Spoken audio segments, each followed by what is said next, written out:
మొదటి సమూయేలు 2వ అధ్యాయము 1-36 వచనములు. మరియు హన్న విజ్ఞాపన చేసి ఇలాగనెను, నా హృదయము యెహోవా యందు సంతోషించుచున్నది, యెహోవా యందు నాకు మహాబలము కలిగెను. నీ వలని రక్షణను బట్టి సంతోషించుచున్నాను. నా విరోధుల మీద నేను అతిశయపడుదును. యెహోవా వంటి పరిశుద్ధ దేవుడు ఒక్కడునూ లేడు, నీవు తప్ప మరి ఏ దేవుడునూ లేడు. మన దేవుని వంటి ఆశ్రయదుర్గమేదియూ లేదు. యెహోవా అనంత జ్ఞానియగు దేవుడు, ఆయనే క్రియలను పరీక్షించువాడు. ఇకను అంత గర్వముగా మాటలాడకుడి, గర్వపు మాటలు మీ నోట రానియ్యకుడి. ప్రఖ్యాతి నొందిన విలుకాండ్రు ఓడిపోవుదురు. తొట్రిల్లిన వారు బలము ధరించుకొందురు. తృప్తిగా భుజించిన వారు అన్నము కావలెనని కూలికి పోవుదురు. ఆకలి గొనినవారు ఆకలి తీరి తిందురు. గొడ్రాలు 7 పిల్లలను కనును, అనేకమైన పిల్లలను కనినది కృశించిపోవును. జనులను సజీవులనుగాను మృతులనుగాను చేయువాడు యెహోవాయే. పాతాళమునకు పంపుచు అందులో నుండి రప్పించుచుండువాడు ఆయనే.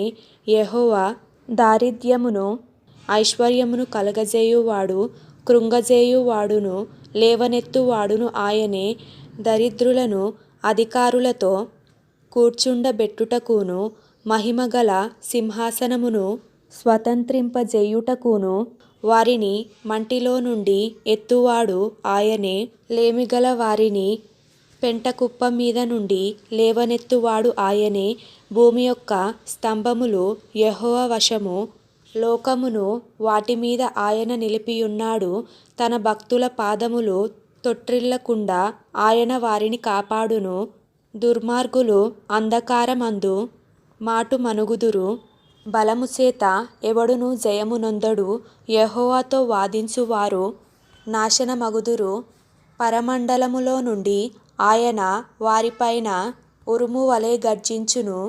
లోకపు సరిహద్దులలో నుండువారికి ఆయన తీర్పు తీర్చును. తాను నియమించిన రాజునకు ఆయన బలమిచ్చును. తాను అభిషేకించిన వానికి అధిక బలము కలగజేయును. తరువాత ఎల్కానా రామాలోని తన ఇంటికి వెళ్ళిపోయెను. అయితే ఆ బాలుడు యాజకుడైన ఏలీ ఎదుట యెహోవాకు పరిచర్య చేయుచుండెను. ఏలీ కుమారులు యెహోవాను ఎరుగని వారై మిక్కిలి దుర్మార్గులైయుండిరి.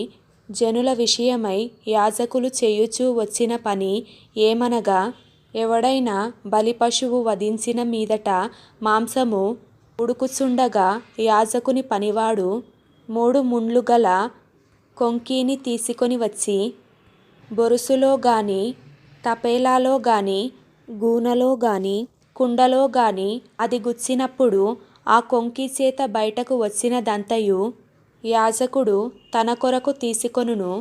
షిలోహులో వచ్చు ఇశ్రాయేలీయులందరికిని వీరు ఇలాగున చేయుచూ వచ్చిరి. ఇదియుగాక వారు క్రొవ్వును దహింపక మునుపు యాజకుని పనివాడు వచ్చి బలిపశువును వధించు వానితో, యాజకునికి వడ్డించుటకై మాంసమిమ్ము, ఉడకబెట్టిన మాంసము అతడు నీ యొద్ద తీసుకొనడు, పచ్చి మాంసమే కావలెను అని చెప్పుచూ వచ్చెను. ఈ క్షణమందే వారు క్రొవ్వును దహింతురు. తరువాత నీ మనస్సు వచ్చినంత మట్టుకు తీసుకొనవచ్చునని వానితో ఆ మనిషి చెప్పిన ఎడల వాడు, అలాగు వద్దు, ఇప్పుడే ఇయ్యవలెను, లేని ఎడల బలవంతము చేత తీసికొందుననును. అందువలన జనులు యెహోవాకు నైవేద్యము చేయుటయందు అసహ్యపడుటకు ఆ యవనులు కారణమైరి గనుక వారి పాపము యెహోవా సన్నిధిని బహు గొప్పదాయెను. బాలుడైన సమూయేలు నారతో నేయబడిన ఎఫోదు ధరించుకొని యెహోవాకు పరిచర్య చేయుచుండెను.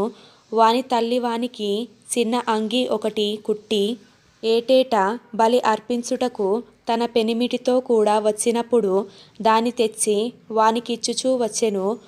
యెహోవా సన్నిధిని మనవి చేసికొనగా నీకు దొరికిన ఈ సంతానమునకు ప్రతిగా యెహోవా నీకు సంతానమిచ్చునుగాక అని ఏలీ ఎల్కానాను అతని భార్యను దీవించిన తరువాత వారు ఇంటికి వెళ్ళిరి.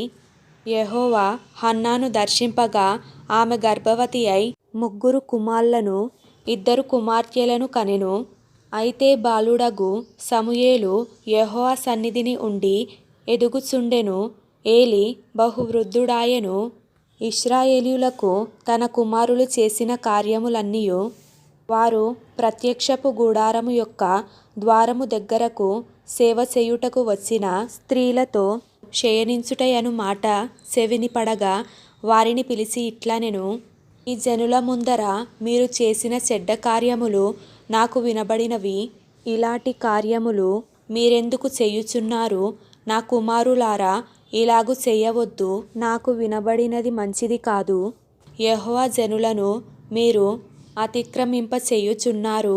నరునికి నరుడు తప్పు చేసిన ఎడల దేవుడు విమర్శ చేయును గాని, ఎవరైనా యెహోవా విషయములో పాపము చేసిన ఎడల వాని కొరకు ఎవడు విజ్ఞాపనము చేయును అనెను. అయితే యెహోవా వారిని చంపదలచి ఉండెను గనుక వారు తమ తండ్రి యొక్క మొరను వినకపోయిరి. బాలుడగు సమూయేలు ఇంకనూ ఎదుగుచు యెహోవా దయయందును మనుష్యుల దయయందును వర్ధిల్లుచుండెను. అంతటా దైవజనుడొక్కడు ఏలీ యొద్దకు వచ్చి ఇట్లనెను, యెహోవా నిన్ను గూర్చి సెలవిచ్చినదేమనగా, నీ పితరుని ఇంటివారు ఐగుప్త దేశమందు ఫరో ఇంటిలో ఉండగా నేను వారికి ప్రత్యక్షమైతిని.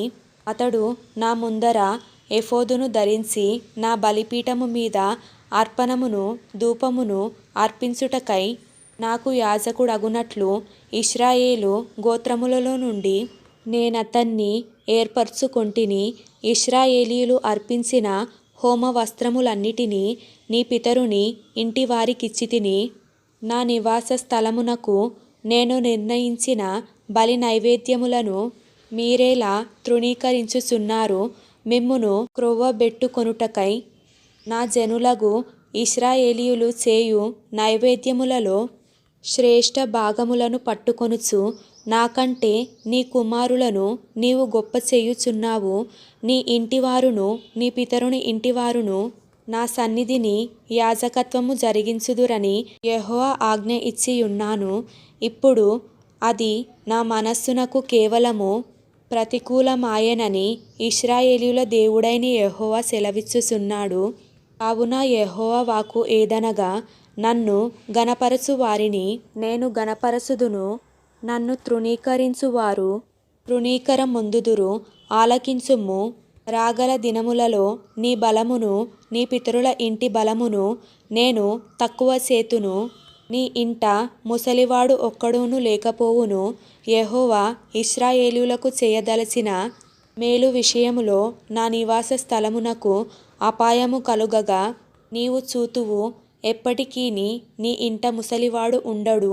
నా బలిపీఠము నొద్ద నెవడు ఉండకుండా నేనందరినీ నశింపజేయక విడుచువాడను గనుక అది నీ కన్నులు క్షీణించుటకును నీవు దుఃఖము చేత క్షయమగుటకును సాధనమగును. నీ సంతానపు వారందరూ వయఃకాలమందు మరణమౌదురు.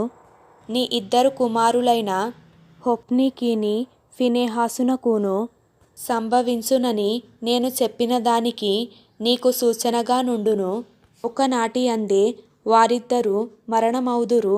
తరువాత నమ్మకమైన ఒక యాజకుని నేను నియమింతును. అతడు నా యోచనను బట్టి నాకనుకూలముగా యాజకత్వము జరిగించును. అతనికి నేను నమ్మకమైన సంతానము పుట్టింతును. అతడు నా అభిషిక్తుని సన్నిధిని ఎప్పటికీని యాజకత్వము జరిగించును.